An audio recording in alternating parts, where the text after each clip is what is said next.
You ask Tiger to solve. This deals with linear equations with one unknown. The final result is n equals 20/49. Let's solve it step by step. Simplify the expression. Expand the parentheses. Multiply the coefficients. Simplify the arithmetic. Group like terms.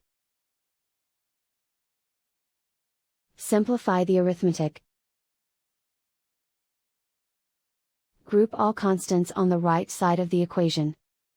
Add 20 to both sides.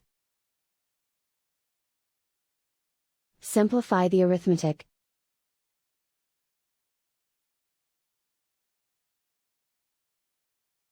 Isolate the n. Divide both sides by 49. Simplify the fraction. And so the final result is n equals 20/49.